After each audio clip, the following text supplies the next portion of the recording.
He is the first guest ever here on the Hunter Baumgart Show. Jack, appreciate you joining me tonight. Oh man, I feel super honored now. I think this is going to have to go like at the top of my resume, career accomplishments, first guest with Hunter Baumgart. I don't think I've ever experienced anything like this before. The adrenaline, I'm sure, is just pumping through you, as you know. It's comparable to maybe Chad Patrick, in Game 5. But hey, it just try to calm the nerves as we go throughout this segment here. No, I'm really excited to have you on and talk about all the things that are surrounding the Brewers right now. Things are becoming clearer, of course, as we're 10 days away from opening day, but also some questions remain. As you've watched spring and you were down there for the first part of it there in February, what has been a thing or two that you've taken a note of that you think, okay, these are a takeaway or two so far from spring training that could translate to the regular season? Yeah, I think just, we talk all the time about Pat Murphy and kind of the standard he sets for these guys, the way that he runs things. I was down there very early in camp, and it was pretty evident early on that Pat Murphy was already setting the tone then. And, spring training early on, it might be very easy to ease into things and, kind of take things one step at a time. And the Brewers have been doing some of that, but the intent with which these guys are practicing, we came into spring training right away, and Pat Murphy already had his checklist of, okay, here's what we need to do better. PFPs need to be better. We need to run the bases better. We got caught stealing too many times last year. We need to control the running game even better than we did last year. He had this whole laundry list of items already, things that the Brewers have identified from last year upon which they need to improve. And I think that's always the story, or it should be the story for any MLB team. How do you keep moving forward? How do you continue to be more competitive than you were last year? But it was just good to see that the Brewers are continuing to try to raise the standards. So, there's a lot of continuity from last year's team to this year. It's definitely not exactly the same group, but maybe compared to past seasons, this is not a year where the Brewers have had a ton of turnover. They're not going to have like a brand new team identity or anything. There's not a new manager. There's not a young core of players that's brand spanking new. They did bring in some guys, and there's some more guys coming up. But because of that, to me, the thing to watch is now, how do they maybe clean up some of those things that they weren't great at last year? Are they going to hit for a little bit more power? Are they going to steal more bases like we saw a couple of years ago? Are some of these little things going to continue to take a step forward? Because it did seem like right off the bat there was a very clear focus on some of those areas. I want to ask you about, because you talk about, and there has, like you mentioned, limited turnover. One of the pieces I really enjoyed from you while you were down at spring training was the piece about the coaching staff, and that kind of goes in with the base running and switch up at the first base coach, and of course Matt Erickson now going to coach third, and you have Jason Lane maybe being Murph's right hand man, so to speak. But how was that explained to you as far as some of the changes? Because we got a question last show about, usually when a team is really a successful 97 wins NLCS appearance, you don't see a lot of changeover in a staff, but there was significant changeover. How was that kind of relayed to you? And what do you think that meant going through the offseason for this team to make some changes in some key areas on the staff? Well, I think the first couple that jumped out to me, even before getting down to spring training, was they made some changes on the base running side. Julio Bourbon is still in the organization. They still like a lot of what he brought to the table last year, and he's still going to be helping out across a couple of different levels, but he's not going to be the first base coach anymore. They brought someone new in. They brought Spencer Allen in from the college ranks to kind of hopefully help them out in that area. But outside of that, a lot of what I saw was giving different titles to guys to kind of better reflect the role that they actually play on the staff. And Hmm. one of the things that Pat Murphy talked about that I put in that story was he didn't really want to add more names to that coaching staff. Not that he didn't want to bring in new names, because they brought in some new names to maybe replace a couple of guys, but he didn't want to multiply or add too much to the number of coaches, the number of voices that they had on the staff. Murphy said that he was more, right from the start, interested in clarifying and adding responsibilities instead of adding too many new voices or additional voices on top of what they already had. So Ricky Weeks is not in the dugout anymore. Instead of backfilling his role, what they're going to do is they're going to let each guy kind of specialize in what they think that he's best at. And it's an interesting arrangement. It's a little bit new, but I think baseball is in kind of this weird space with coaching where there's all this information out there now that wasn't necessarily out there 10, 15 years ago. And the challenge as a coach is, number one, you need to be able to understand it. But number two, you need to be able to be the guy who can explain it to some of these players, or not gatekeep the information, but kind of be the filter who knows, okay, when do I tell this guy about this thing? When do I maybe not tell him about this thing? And when I do tell him about this thing, how do I phrase it so that it actually makes sense? And I think baseball has kind of been trying to find the right balance there of, okay, what kind of roles do we actually need to make sure that all of that communication is happening? Number two, what's actually the right number of guys? Because it, like Pat Murphy talked about in that story that I wrote, there's a very fine balance between having enough guys that you are covering all the information and having too many guys where guys are going over the same information maybe in different ways, or too many different ways, where it might sound like coaches are talking over each other, or there's competing messaging, different things like that.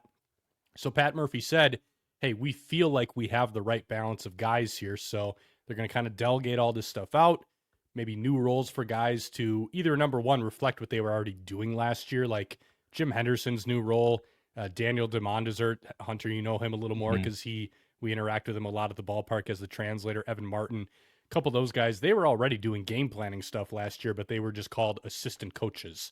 So now they have the game planning title on there. So it's a little more set in stone. So in that instance, there's not like a whole lot of change going on there, but new role for Matt Erickson, mainly so that Jason Lane can slide into the strategy side a little bit more. Daniel Vogelbach is on the hitting coach staff now. Very curious to see what he kind of does on more of the swing decision side, because that's something he was very good at as a player.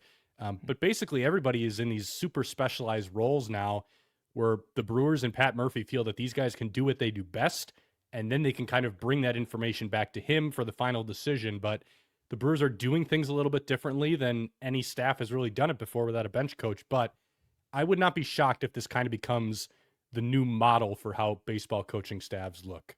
Yeah, that is interesting. It could be kind of a leading edge a little bit there when you talk about, just like you said, defining the roles. And also, Pat Murphy gets, we've seen it time and time again where he gets the most out of his players, and is able to get their best out of them. And I would assume that is probably going to be the case with the coaching staff as well. Let's get into the players here.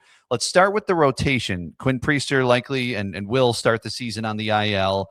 Otherwise, we'll see where Brandon Woodruff fits in, whether it's opening day or not. But otherwise, we know Chad Patrick, Jacob Mizorowski are in the rotation.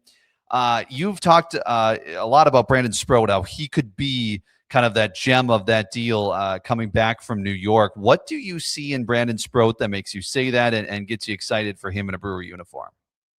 I think it's the fact that this is a guy who seems to have the ability to do just about anything with a baseball. And, a lot of starting pitchers, a lot of pitchers in general, they kind of have limits on what kind of pitches do they throw best. Brandon Sproat does a little bit of everything. He's got that good sinker. The four-seamer has probably been the weak link out of all those pitches, but it's at least different from the two-seamer where it's a different look.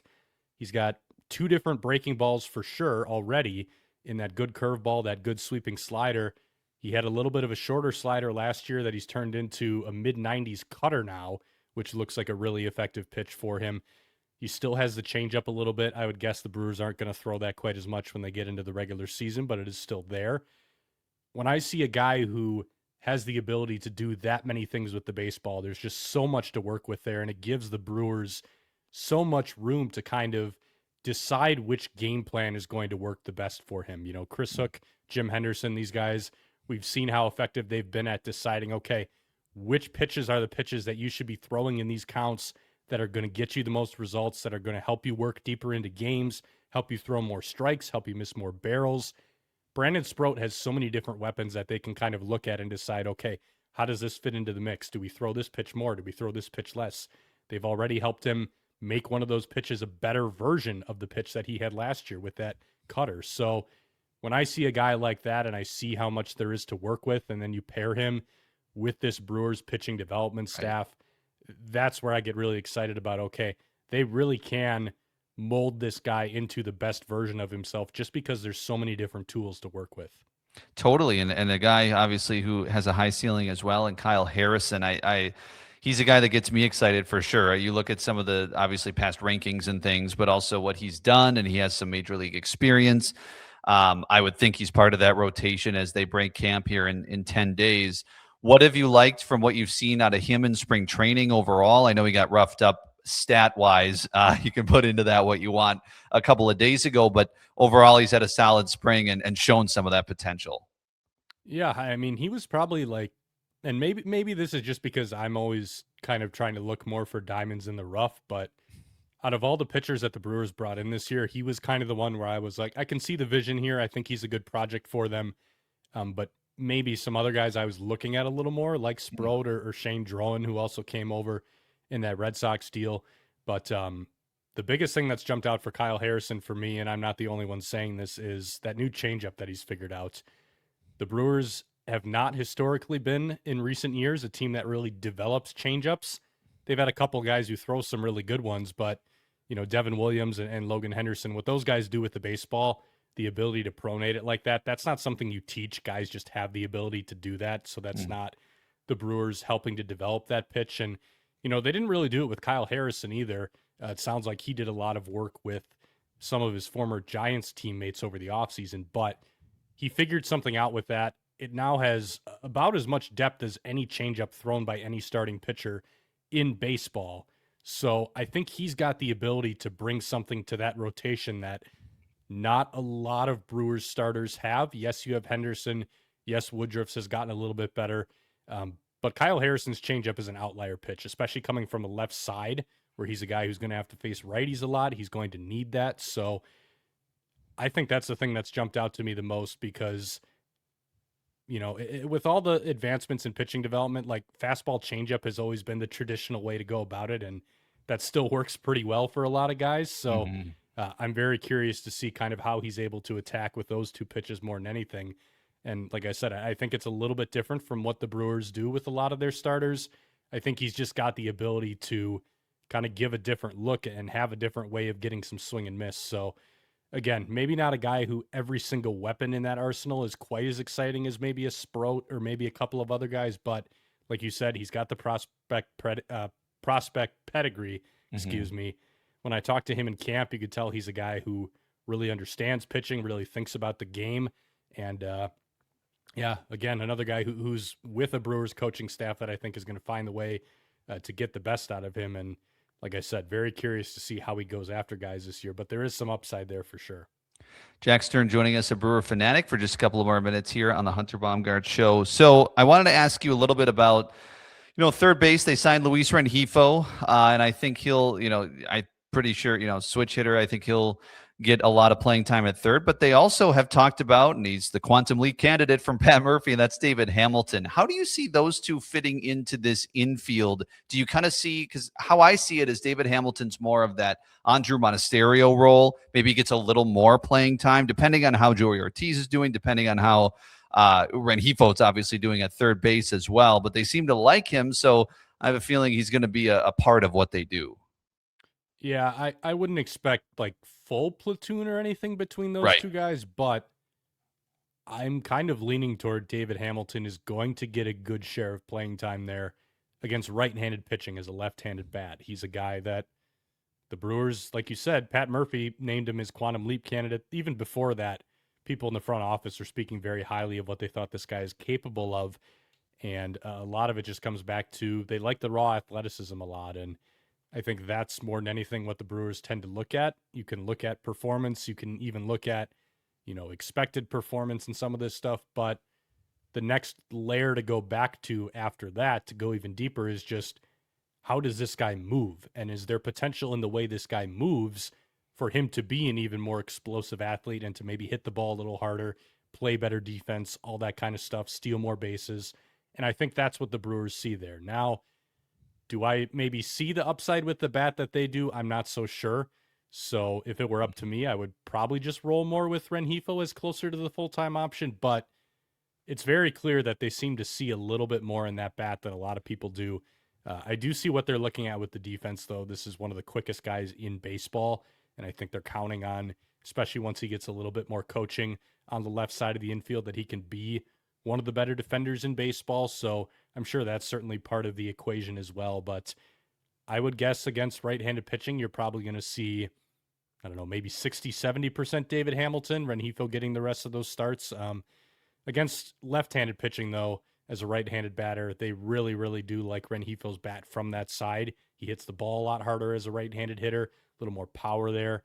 So I think that's really where they're hoping he can make the biggest impact. But kind of a situation where you have two guys who the surface level production and even some of the underlying production not looking great last year, but the Brewers are really banking on some of their own scouts, some of their ability to just evaluate how athletic they think a guy is. And that's where they seem to think that that future production is going to come from both of those guys. Yeah, Jack Stern, Brewer Fanatic, read his stuff there. Make sure to check him out, and he does great work. Follow him on X as well at by Jack Stern for all the updates. And just 1 week from tonight, we'll be enjoying a exhibition game between the Reds and the Brewers at American Family Field. I'm interested to see what the the exhibition game feel is. We haven't had one of these in a while in Milwaukee, and then opening day 10 days away. Jack, appreciate you joining me tonight. Yeah, thank you for having me, Hunter.